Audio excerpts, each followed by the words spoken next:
একদিন আমি যখন অর্জুনের সাথে আমার রুমে কথা বলছিলাম, তখন আমার ছোট ভাই বিবেক জানালার ভেন্টিলেটর থেকে লুকিয়ে আমাদের দেখছিল। পরে সে মোবাইলের ক্যামেরা দিয়ে আমাদের কিছু ছবি তুলল। অর্জুন, যে আমাদের পাড়ার একজন চিত্রশিল্পী ছেলে এবং তার বয়স ২৬ বছর, সে আমার সাথে লুকিয়ে লুকিয়ে কথা বলছিল। এটা আমি আগে থেকেই বুঝতে পারছিলাম, তাই ছবি তোলার সময় আমি সাবধান ছিলাম, মোবাইল সাইলেন্ট মোডে রেখেছিলাম এবং ক্যামেরার আওয়াজ বন্ধ করেছিলাম। আমার কাছে ভালো কোয়ালিটির মোবাইল ফোন ছিল না, তাই আমি আমার বন্ধুর মোবাইল নিয়েছিলাম। পরে আমি সব ছবি আমার ল্যাপটপে ট্রান্সফার করে এবং বন্ধুর মোবাইল থেকে ডিলিট করে তাকে ফেরত দিলাম।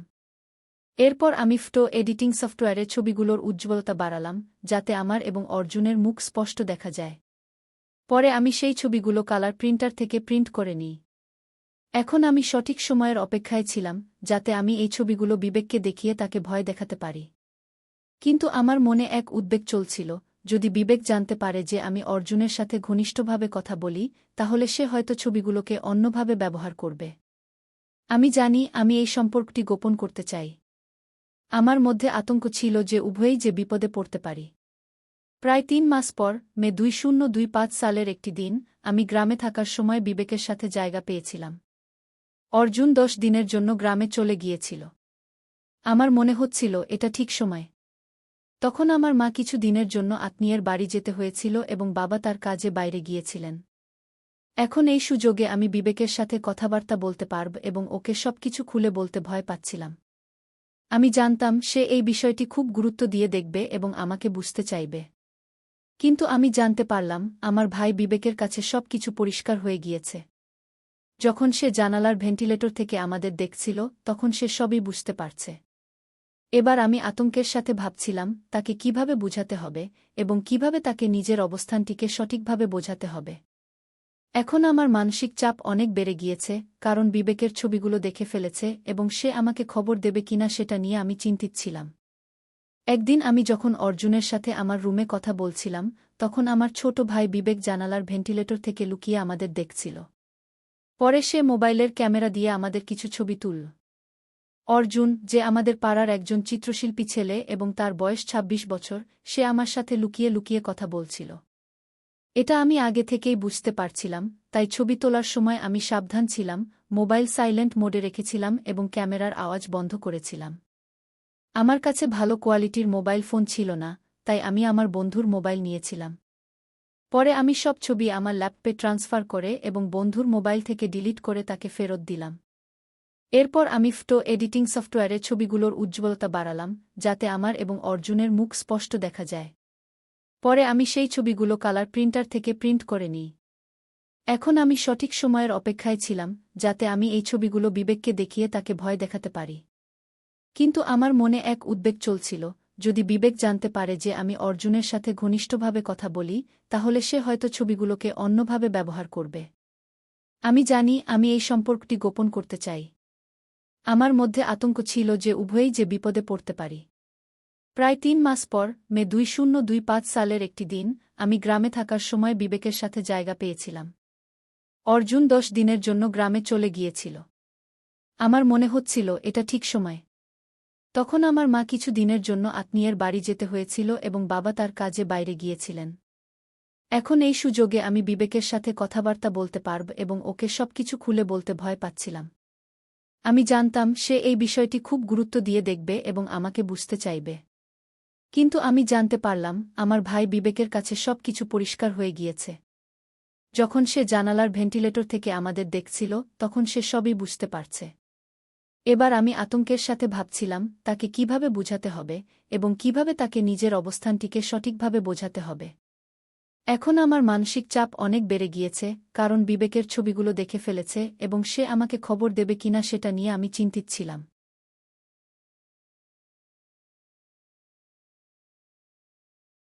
বিচ্ছিন্ন হয়ে বের হয়ে আসার পর আমার মন মন্দিরের শঙ্খ আর ঘণ্টা বাজানোর মতো কাঁপছিল। আমি জানতাম আমি কি করতে চাইছিলাম, কিন্তু সেই ভয়টি আমার মনে ছিল। আমি অনুভব করছিলাম এটি একটি গুরুত্বপূর্ণ মুহূর্ত, তার পরিণতি নিয়ে আমি ভেবেই বেড়াচ্ছিলাম। প্রায় ৩ ঘণ্টা পর আমি বিবেকের কাছে ফিরে এলাম। আমার দরজার সামনে দাঁড়িয়েছিলাম এবং ধীরে সুস্থে তাকে ডাকলাম, বিবেক। আমি ভাবলাম আমি ঠিক সময়ের মধ্যে ফিরে এসেছি কিনা। যদি সে এখনও প্রস্তুত না হয় তাহলে আমি ভাবব আমি তাকে চাপ দিচ্ছি। কিন্তু দরজা থেকে কৌতূহলীভাবে ভেতরে ঢুকে আমি যে দৃশ্যটি দেখলাম তা আমাকে স্তম্ভিত করে দিল। বিবেক আমার কাছে প্রতিষ্ঠিত হয়ে উঠতে চেয়েছিল, কিন্তু আমি দেখলাম সে আর সাজায় থাকতে পারছে না। সে শান্তিতে বসেছিল, কিন্তু একসাথে ভয় এবং উত্তেজনা অনুভব করছিল। আমি অস্বস্তিতে বললাম, তুমি কি এখন কথা বলার জন্য প্রস্তুত? সে একটি শ্বাস নিয়ে সোজা হয়ে বসে রইল এবং বলল, রিয়া, আমি যখন বলেছিলাম যে তুমি বিশ্রাম নাও, তখন আমি মনে করেছিলাম তুমি বুঝতে পারবে গু। আমি কিছুটা হতাশ হয়ে বললাম, তবে তুমি তো আগেই বলেছিলে যে আমি তোমার বিচারের সাথে মোকাবিলা করব বলেই তুমি আমার কাছে আসবে। সে মাথা হালকা করে নিচু করল এবং মৌনতা বজায় রাখল। আমি অনুভব করছিলাম সে কিছু বলতেও পারছে না, তাই আমি চালিয়ে গেলাম, বিবেক, আমি বুঝতে পারছি যে তুমি আমার দিকে অভিযোগ রাখছ, কিন্তু এটি সঠিক নয়। আমি মনে করি তোমার মনে অনেক প্রশ্ন রয়েছে গি। এবং তিনি মাথা তুলে তাকালেন এবং বললেন, হ্যাঁ, কিছু প্রশ্ন আমার মনে রয়েছে। কিন্তু তাদের উত্তর অপরাধী মনে হচ্ছে, তুমি কি জানো? আমি বললাম, আমি এসব কোনোভাবেই বিশ্বাস করতে পারি না। তোমার প্রতি আমার অনুভূতি সবসময় কাছের ছিল, কিন্তু এসব কিভাবে ঘটল আমি জানি না গি। তারপর সে কিছুক্ষণ চুপ করে রইল এবং বলল, আমি একটি বিষয় জানি, যা মনে রেখে তুমি সঠিক পথ বাছাই করবে গু। আমার মনে হচ্ছিল আমি তাকে বোঝাতে ব্যর্থ হচ্ছি, তাই আমি বললাম, আমরা কি এই বিষয় নিয়ে আরেকটু খোলামেলা কথা বলতে পারি? তোমার কি মনে হয় যে আলোচনা করাটা জরুরি? সে কিছুটা সহমত পোষণ করে বলল, হ্যাঁ, কিন্তু এই কথোপকথনে আমার অস্তিত্ব থাকবে না। তোমার প্রতিবাদ আর সমস্যা নয়, তবে তারপরও আমি সিদ্ধান্ত নিতে চাই। একটি ঠান্ডা শ্বাস নিয়ে আমি বললাম, তোমার সিদ্ধান্তকে সম্মান করি, কিন্তু আমাদের এটা বুঝতে হবে, আমরা একে অপরকে ছাড়া জীবন কাটাতে পারছি না গি। এবং তিনি আমার দিকে একরকম অবাক হয়ে তাকালেন। আমি দেখলাম তার চোখে একটা সম্পূর্ণ ভিন্ন দৃষ্টি। যেন সে কিছু ভাবছিল বা উপলব্ধি করছিল। ঠিক আছে, রিয়া। আমি তোমার সঙ্গে থাকব, সে বলল। কিন্তু সে দ্বিতার সাথে আমার দিকেও ঝুঁকে পড়ল। এই বিষয়টি জানার পর আমি কিছুটা আশ্বস্ত হলাম। আমরা এ সম্পর্কের মানসিক চাপের মধ্য দিয়ে একত্রিত হতে পারব। যদিও সবকিছু স্পষ্ট নয়, তবুও আমি জানি আমাদের একে অপরকে সামনে এনে নতুন পর্ব শুরু করতে হবে। আচ্ছা, আমাকে একটা সুযোগ দিও, বিবেক। দেখি আমরা কি করতে পারি, আমি বললাম। এবং তার কণ্ঠে একটি নতুন সম্ভাবনা ছিল যা আমাকে আশ্বস্ত করে। আমরা উভয়ের মধ্যে একটি ভিন্ন ধরনের বোঝাপড়া তৈরি হতে চলেছে। এই মনস্তাত্ত্বিক সামঞ্জস্যতা নিশ্চিত করার জন্য আমাদের মেনে নিতে হবে। এভাবে আমরা এক নতুন যাত্রায় পা রাখলাম, যেখানে আমাদের একে অপরের অনুভূতিগুলোকে গুরুত্ব দিতে হবে। বিবেকের সাথে কথোপকথন শেষ হওয়ার পর আমি অনুভব করছিলাম আমার মধ্যে এক অদ্ভুত সাহস তৈরি হচ্ছে। মনে হচ্ছিল এই সমস্যাগুলো বুঝতে পেরে আমরা একে অপরকে আরও ভালোভাবে জানছি। তবে এখনও কিছু অস্বস্তি ছিল, যে পরিস্থিতি সৃষ্টি হয়েছিল সেটি সহজে মেনে নেওয়া সম্ভব নয়। বিবেক আমার পাশে বসেছিল, তার চোখের দিকে তাকিয়ে আমি ভাবছিলাম, এখন কি করা উচিত। আমি জানি আমরা দুজনে এই অবস্থায় আর থাকতে পারব না। আমাদের জীবনে বড় পরিবর্তন আসতে চলেছে। তখন আমি ধীরে ধীরে বললাম, বিবেক, আমি জানি সব কিছু এত সহজ নয়। কিন্তু আমরা যদি একে অপরের অনুভূতিগুলোকে শ্রদ্ধা করি, তাহলে হয়তো আমরা এই সমস্যার দিকে একটা সমাধান নিতে পারব গু। সে আমার দিকে উৎসুক হয়ে তাকাল এবং বলল, আমি মনে করি আমাদের একে অপরকে বোঝা দরকার। কিন্তু কিভাবে করব? তুমি তো জানো আমি তোমার জন্য সব সময় করব, কিন্তু আমাদের সম্পর্কটা কোন দিকে যাচ্ছে? আমি একটি গভীর শ্বাস নিয়ে বললাম, আমরা আমাদের সম্পর্কটি সঠিকভাবে প্রতিষ্ঠা করতে পারি। আগে যে দূরত্ব ছিল তা কাটিয়ে উঠতে হবে। আর আমি এটা বুঝতে চাই যে তুমি আমার ঠিক কোনো জায়গায় দাঁড়িয়ে আছো। তিনি মাথা নিচু করে কিছুক্ষণ ভাবলেন। তারপর বললেন, আমি জানি যে অনেক কিছুই বলা হয়নি। তবে আমি চাই তুমি সবকিছু খুলে বলো। আমি সেটাই চাই। আর আমি জানিও না এর পরবর্তী পদক্ষেপ কি হবে। এখন আমি অনুভব করছিলাম আমি কি করতে চাই। আমি জানি এই কষ্টের আড়ালে অন্য কিছু রয়েছে। কিন্তু কিছু না বললে আমাদের মধ্যে আরও ভুল বোঝাবুঝির সৃষ্টি হবে। আমি বললাম, বিবেক, আমি যে অনুভূতির কথা বলছি সেটা শুধু স্নেহ নয়, বিভিন্ন দিকে যাওয়ার পথে। আমার মনে হয় আমাদের সম্পর্কটাকে নতুন করে দেখতে হবে গে। সে কিছুটা চুপ করে রইল, যেন বিষয়টি তার মনে প্রতিধ্বনিত হচ্ছে। কিছুক্ষণ পর সে বলল, তুমি বলছো তুমি অর্জুনের সাথে যে স্নেহ তৈরি করেছ সেটাই কি আমাদের সম্পর্ককে জটিল করে তুলেছে? আমি একটা দীর্ঘ নিঃশ্বাস ফেলে বললাম, হ্যাঁ, কিন্তু আমি তাও চাই না। আমি জানি আমি ভুল করেছি, কিন্তু আমি আর নিজেকে সে অবস্থায় দেখতে চাই না। আমি চাই তুমি আমাকে নতুনভাবে দেখো গু। সেখান থেকে আমাদের কথোপকথন আরও গভীর হতে লাগল। আমি অনুভব করেছিলাম স্মৃতির ফটোগ্রাফগুলো একে অপরের অনুভূতির উপর আলোকপাত করছে। আমাদের মধ্যে যে কষ্ট ছিল সেটি আসলে আমাদের বোঝাপড়ার দিকে এগিয়ে নিচ্ছিল। আমি বললাম, মনে রেখো, আমাদের মধ্যে সম্পর্ক সবসময় থাকবে। আমাদের মধ্যে যে যা ছিল সেটা এখনও আমাদের বিকাশের জন্য একটি উপাদান। বিবেক আমাকে একদৃষ্টি দিয়ে দেখছিল, যেন আমার প্রতিটি শব্দ তাকে স্পর্শ করছে। আমি আশা করছিলাম আমাদের এই যৌক্তিক হয়ে ওঠার প্রক্রিয়া আমাদেরকে খুব কাছাকাছি এনে দেবে। ঠিক আছে রিয়া, তুমি যে ভাবে দেখেছ এবং সমস্যা সমাধানের চেষ্টা করছ তাতে আমি সাথে আছি, সে বলল।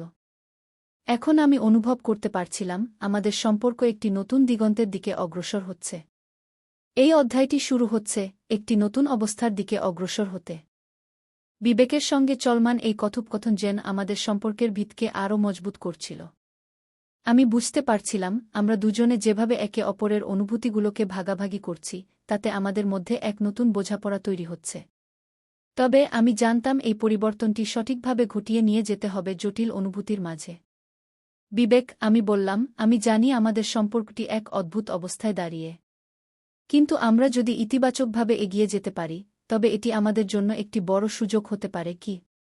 সে ধীরে ধীরে মাথা নাড়ল। আমি তোমার সঙ্গেই আছি রিয়া, কিন্তু আমাদের এই সম্পর্কটাকে বোঝাটা জরুরি।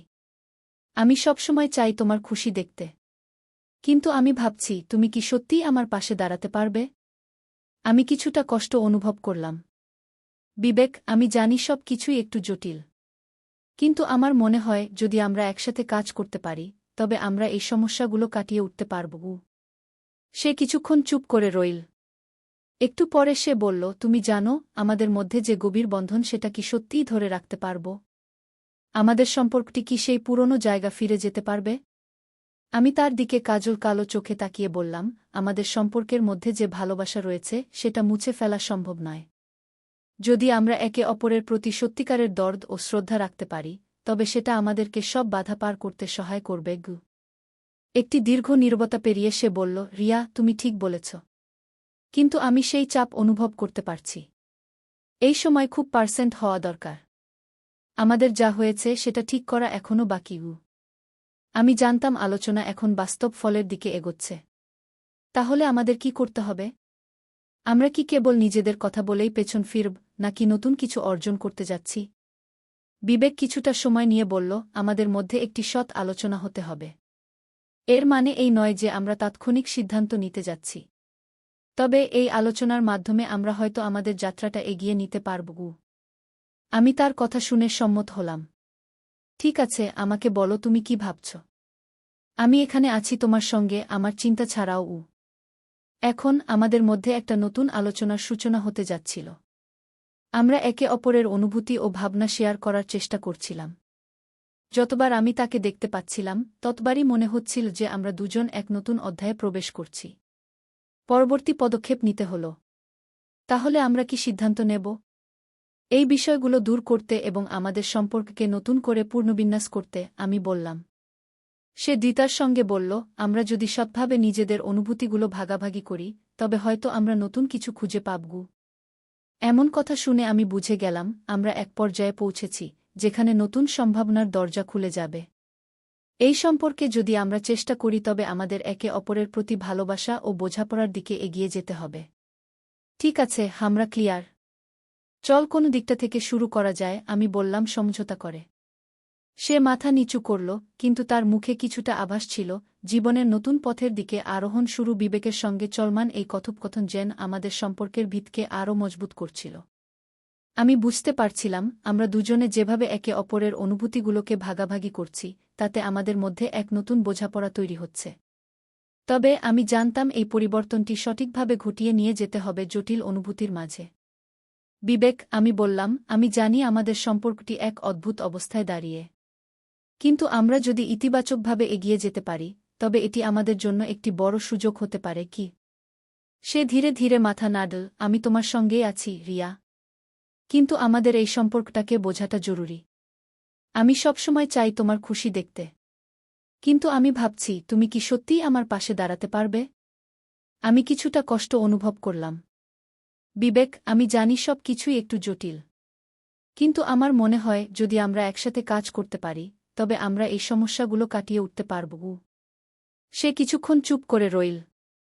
একটু পরে সে বলল, তুমি জানো, আমাদের মধ্যে যে গভীর বন্ধন সেটা কি সত্যিই ধরে রাখতে পারব? আমাদের সম্পর্কটি কি সেই পুরনো জায়গা ফিরে যেতে পারবে? আমি তার দিকে কাজল কালো চোখে তাকিয়ে বললাম, আমাদের সম্পর্কের মধ্যে যে ভালোবাসা রয়েছে সেটা মুছে ফেলা সম্ভব নয়। যদি আমরা একে অপরের প্রতি সত্যিকারের দরদ ও শ্রদ্ধা রাখতে পারি, তবে সেটা আমাদেরকে সব বাধা পার করতে সহায় করবে। একটি দীর্ঘ নীরবতা পেরিয়ে সে বলল, রিয়া, তুমি ঠিক বলেছ। কিন্তু আমি সেই চাপ অনুভব করতে পারছি। এই সময় খুব পার্সেন্ট হওয়া দরকার। আমাদের যা হয়েছে সেটা ঠিক করা এখনও বাকি। আমি জানতাম আলোচনা এখন বাস্তব ফলের দিকে এগোচ্ছে।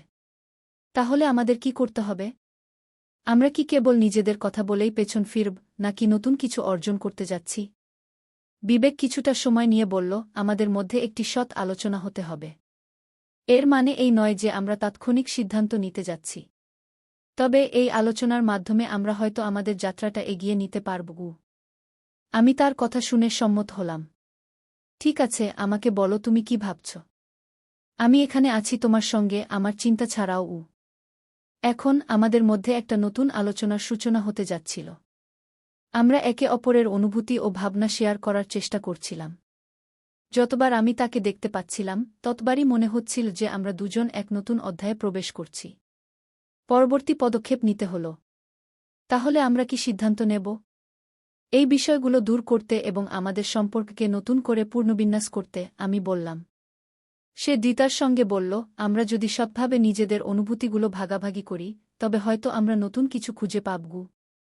এমন কথা শুনে আমি বুঝে গেলাম, আমরা এক পর্যায়ে পৌঁছেছি, যেখানে নতুন সম্ভাবনার দরজা খুলে যাবে। এই সম্পর্কে যদি আমরা চেষ্টা করি তবে আমাদের একে অপরের প্রতি ভালোবাসা ও বোঝাপড়ার দিকে এগিয়ে যেতে হবে। ঠিক আছে, আমরা ক্লিয়ার। চল কোন দিকটা থেকে শুরু করা যায়, আমি বললাম সমঝোতা করে। সে মাথা নিচু করল, কিন্তু তার মুখে কিছুটা আভাস ছিল, জীবনের নতুন পথের দিকে আরোহণ শুরু। রিয়া এবং বিবেক একসঙ্গে তাদের সমস্যা ও অনুভূতিগুলো নিয়ে আলোচনা করার পর একটি নতুন দৃষ্টিভঙ্গির দিকে এগোতে শুরু করেছিল। তারা অনুভব করেছিল যে সম্পর্কের মূল মন্ত্র হচ্ছে খোলামেলা আলোচনা এবং একে অপরের প্রতি আস্থা তৈরি করা। সেই সন্ধ্যায় তারা পার্কে বসে দুই সিদ্ধান্ত নিল যে তাদের জীবনকে এক নতুন পথে পরিচালিত করবে। রিয়া, বিবেক শুরু করল, এখন থেকে আমি চাই আমরা একে অপরের প্রতি বেশি সচেতন থাকি। আমাদের অনুভূতিগুলোকে সঠিকভাবে প্রকাশ করতে হবে এবং একে অপরকে শ্রদ্ধা জানাতে হবে। আমি একমত, রিয়া বলল। আমাদের মধ্যে বিশ্বাস ফিরে আসা জরুরি। আমি চাই আমাদের সম্পর্কটি আরও শক্তিশালী হোক। এভাবে তারা তাদের জীবনের একটি নতুন অধ্যায় শুরু করার পরিকল্পনা করল। তারা ঠিক করল সপ্তাহে একবার গভীরভাবে কথা বলবে। শুধু নিজেদের সমস্যা নিয়ে নয়, তাদের ভবিষ্যতে কিভাবে একে অপরকে যত্ন নিতে পারে সে সম্পর্কেও আলোচনা করবে। তারা একে অপরের স্বপ্ন, পরিকল্পনা এবং ভয়গুলো শেয়ার করার সুযোগ তৈরি করবে। এরপর তারা কিছুদিনের জন্য আলাদা হয়ে গেল। রিয়া তার পড়াশোনা এবং অর্জুনের সাথে সম্পর্কের ক্ষেত্রে কিভাবে সামাল দেবে তা ভাবতে লাগল। অন্যদিকে বিবেক তার চাকরির জন্য প্রস্তুতি নিচ্ছিল এবং নিজেকে একজন ভালো বন্ধু হিসেবে গড়ে তুলতে চাচ্ছিল। একদিন কলেজের পথে অর্জুন রিয়াকে থামাল। রিয়া, আমি গত কিছুদিন ধরে আমাদের সম্পর্কের ব্যাপারে ভীষণ চিন্তিত। তুমি কি আমাকে এখনও যথার্থ মনে কর? রিয়া থমকে গেল। অর্জুনের প্রশ্ন ও তার শক্তোক্তি তাকে অস্বস্তিতে ফেল। অর্জুন, আমি আসলে কিসে কথা শুরু করতে চেয়ে রুদ্ধ হয়ে গেল। মনে মনে সে জানত যে অর্জুন তাকে ভালোবাসে, কিন্তু সে নিজের অনুভূতিগুলো পরিষ্কার করে জানাতে পারছিল না। তবে রিয়া জানল তার বেঙ্গালোরের ভালোবাসা অর্জুনের জন্য রক্ষিত ছিল না। অর্জুন, আমি সত্যিই তোমাকে ভালোবাসি, তবে চক্করে কিছু জটিলতা তৈরি হয়েছে। বিবেকের সঙ্গে আমার নতুন কিছু বোঝাপড়া হচ্ছে, সে অবশেষে বলল। বিবেক, অর্জুন অবাক হয়ে বলল। তুমি কি তার সম্পর্কে মনে করো? তুমি জানো আমাদের সম্পর্কটা অনেক পুরনো। তুমি কি সঠিক সিদ্ধান্ত নিচ্ছ? রিয়ার চোখে জল এসে গেল। আমি জানি আমাদের সম্পর্কের গুরুত্ব। কিন্তু আমি বুঝতে পারছি যে আমি কিছু পরিবর্তন করতে চাই। এবং আমি বিবেকের সঙ্গে কিছু নতুন অভিজ্ঞতা অর্জন করতে চাই। অর্জুন চুপ হয়ে গেল। তারপর সে ধীরে ধীরে বলল, যদি সেটাই তোমার সিদ্ধান্ত, তবে আমি তোমার জন্য কিছু করতে পারি না। কিন্তু তুমি জানো আমি সব সময় তোমার পাশে আছি গু। রিয়া তার মনটা পরিষ্কার করে নিয়ে ফিরে চলে এল। তিনি কষ্ট পাচ্ছিলেন, কিন্তু তিনি জানতেন যে সঠিক সিদ্ধান্তটি নিতে পারলে সবকিছু আবার ভালো হয়ে যাবে। বিবেকের সাথে আলোচনা করার পর রিয়ার মনে হয়েছিল একটি গতি সৃষ্টি হয়েছে। সেই রাতে তারা আবার একসাথে বসে তাদের ভবিষ্যতের পরিকল্পনা নিয়ে কথা বলার সিদ্ধান্ত নিল। আর্থিকভাবে নিজেরা দাঁড় করানোর জন্য এবং সম্পর্কের যে জটিলতা জড়ো হয়েছিল সেগুলো গুছিয়ে ফেলার দায়িত্ব তারা একসাথে নিতে প্রস্তুত। তাদের লক্ষ্য ছিল নিজেকে উন্নত করা এবং একে অপরের প্রতি যত্নশীল হওয়া। অতএব সপ্তম পর্বে রিয়া এবং বিবেকের মধ্যে আলোচনা এবং তাদের ভবিষ্যতের নতুন পরিকল্পনা নিয়ে গল্পটি এগিয়ে চলে। তাদের সম্পর্ক একটি নতুন দিক নির্দেশনা নিয়ে এগোচ্ছিল এবং তারা দুইভাবে সিদ্ধান্ত নিয়েছিল একসাথে এই নতুন যাত্রায় এগিয়ে যেতে। রিয়া এবং বিবেক একসঙ্গে তাদের সমস্যা ও অনুভূতিগুলো নিয়ে আলোচনা করার পর একটি নতুন দৃষ্টিভঙ্গির দিকে এগোতে শুরু করেছিল। তারা অনুভব করেছিল যে সম্পর্কের মূল মন্ত্র হচ্ছে খোলামেলা আলোচনা এবং একে অপরের প্রতি আস্থা তৈরি করা। সেই সন্ধ্যায় তারা পার্কে বসে দুই সিদ্ধান্ত নিল যে তাদের জীবনকে এক নতুন পথে পরিচালিত করবে। রিয়া বিবেক শুরু করল, এখন থেকে আমি চাই আমরা একে অপরের প্রতি বেশি সচেতন থাকি। আমাদের অনুভূতিগুলোকে সঠিকভাবে প্রকাশ করতে হবে এবং একে অপরকে শ্রদ্ধা জানাতে হবে। আমি একমত।